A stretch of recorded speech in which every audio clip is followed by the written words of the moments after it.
Assalamualaikum warahmatullahi wabarakatuh. Pertama, marilah kita mengucapkan puji dan syukur atas kehadirat Allah Subhanahu wa taala yang telah melimpahkan rahmat dan karunia-Nya kepada kita semua sehingga kita diberi nikmat kesehatan untuk kita semua agar dapat beraktivitas dalam kehidupan sehari-hari. Salawat serta salam tidak lupa pula kita ucapkan kepada Nabi besar kita yakni Nabi Muhammad SAW dengan doa Allahumma sholli ala Muhammad wa ala ali Muhammad. Pertama-tama yang sama-sama kita hormati Bapak dosen pengampu pada mata kuliah Bank dan Lembaga Keuangan yakninya Bapak Dr. Zul Afdal SPD MPD. Adapun tujuan saya membuat video kali ini adalah untuk memenuhi tugas pada mata kuliah Bank dan Lembaga Keuangan yakninya pembahasan kasus-kasus terkait dengan beberapa materi yang ada di mata kuliah Bank dan Lembaga Keuangan. Sebelumnya, perkenalkan nama saya Nadia Anissa dengan NIM 210530090. Adapun beberapa materi yang akan kita kaitkan dengan beberapa kasus ini, yaitu yang pertama ada materi fungsi dan peranan lembaga keuangan, yang kedua ada sejarah perkembangan perbankan, yang ketiga itu ada fungsi dan tugas dari Bank Indonesia sebagai otoritas moneter, yang keempat itu ada fungsi dan peranan otoritas jasa keuangan. Yang pertama itu ada mengenai materi peranan ataupun pengertian fungsi dan dari lembaga keuangan, baik itu lembaga keuangan bank ataupun non-bank. Yang pertama itu disajikan ada kasus Bank Senturi.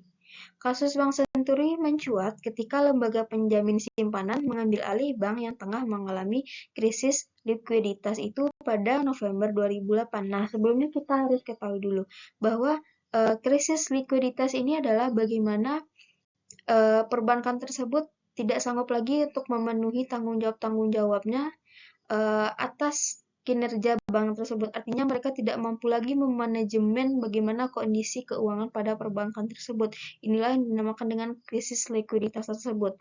Nah, dari sana terungkap dana nasabah sebesar 1,45 triliun rupiah telah diselewengkan dan polisi menetapkan Komisaris Utama Bank Senturi Robert Tantular sebagai tersangka utamanya.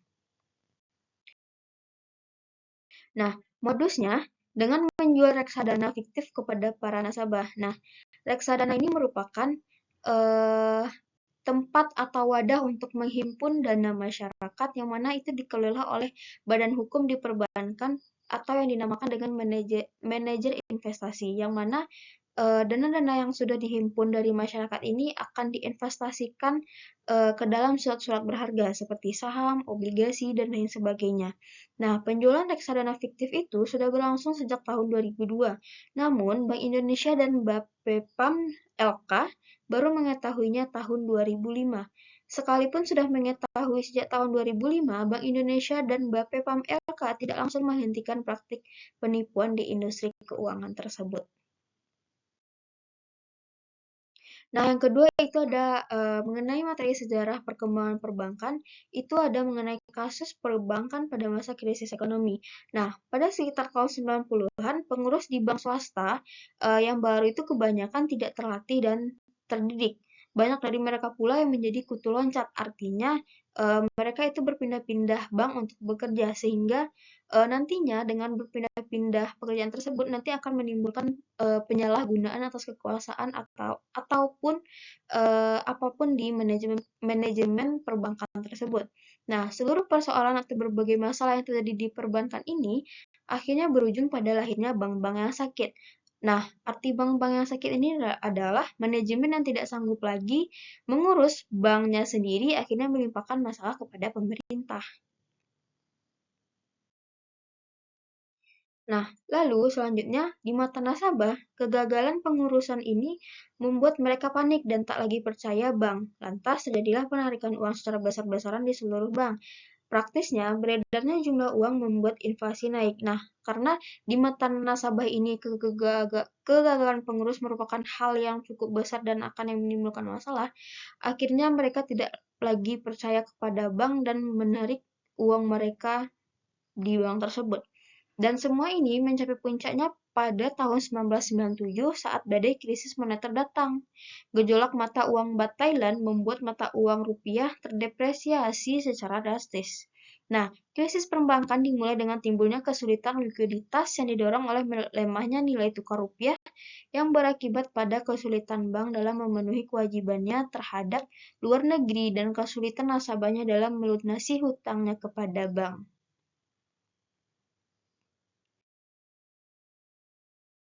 Nah, oke baik. Nah, selanjutnya, agar menghindari dampak berlebih atas permasalahan-permasalahan perbankan dari BI tadi, pada saat itu BI mengeluarkan dua kebijakan. Yang pertama itu ada penutupan atau likuidasi 16 bank swasta yang sakit.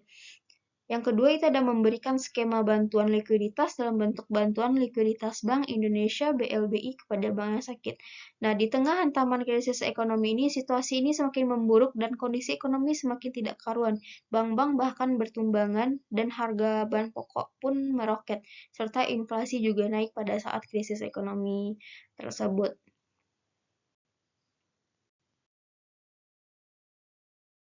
Nah, mengenai yang selanjutnya itu ada kasus yang terjadi di Bank Indonesia. Sejumlah pejabat Bank Indonesia menerima suap untuk memenangkan perusahaan sekurensi internasional dalam tender pencetakan 50 juta lembar uang pecahan yang berbahan polimer itu pada tahun 1999. Nah, dalam kasus ini terlibat pula ada dua, itu Kepala Biro BI Surabaya dan Direktur Hukum BI.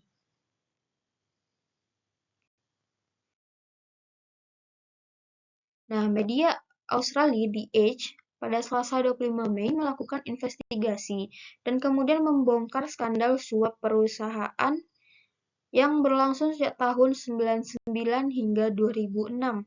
Nah, total jumlah suap yang dibayarkan perusahaan tersebut mencapai lebih dari 50 juta dolar Amerika Serikat dan mengalir kepada pejabat bank sentral dari berbagai negara, termasuk para pejabat dari Bank Indonesia ataupun bank sentral.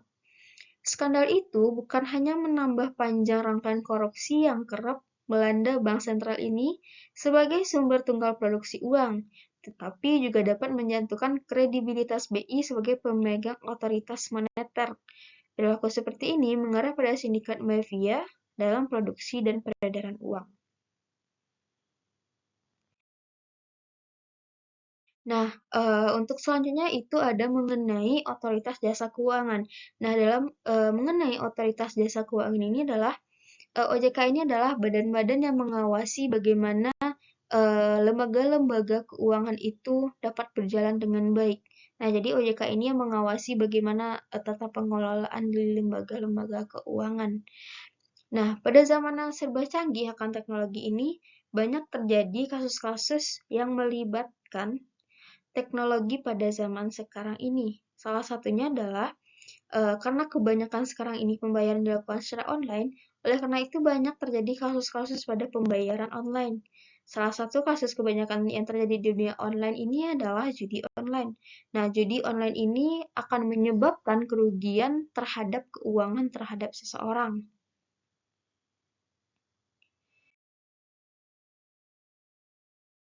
Nah, marak beredar video di media sosial dengan narasi yang mengatakan bahwa judi online itu legal dan dijamin OJK. Nah, OJK sendiri itu tidak pernah memberikan izin kepada judi online. Nah, untuk itu dihimbau kepada masyarakat agar berhati-hati terhadap penipuan yang mencatut atas nama OJK. Nah, oke, sekian. Baik, terima kasih atas perhatiannya.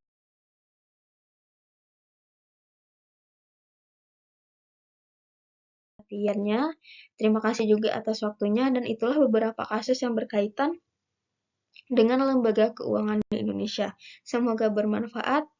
Maaf kalau ada salah kata, saya akhiri dengan wabillahi taufiq wa hidayah. Assalamualaikum warahmatullahi wabarakatuh.